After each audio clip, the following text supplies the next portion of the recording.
ايه ده جوده. مالك يا جوده، في ايه؟ يا ساتر يا رب، ايه اللي حصل يا جوده؟ مين اللي عمل فيك كده؟ تشرب ميه يا جوده ولا اجيب لك حاجه تاكلها؟ مالك يا مدام؟ هات كمادات يا محمد. ومين اللي عمل في وشك كده يا جوده؟ ولازم. لا انا جات لي انفلونزا خطيره.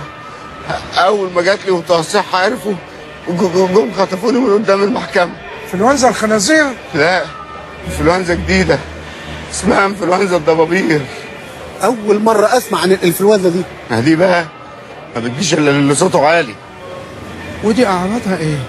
اعراضها بتطلع على الوش كده زي ما انت شايف، وفي الام جديده وشديده قوي على القفا.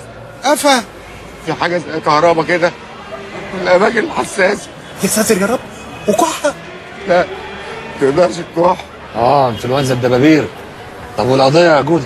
القضيه عايزه واحد صحته تستحمل انفلونزا الضبابير. انت لو صحتك تستحمل شيل، دي بنت فتاكه. انا خلاص بعد مشوار العرايه ده انا ما بقتش قادر. خسارتك يا جوده. يا عم خساره ايه؟ فوق بقى. احنا لازم نعرف حجمنا كويس.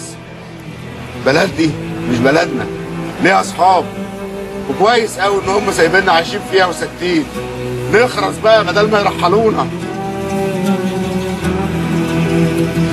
شيلونا، انا عايز اروح.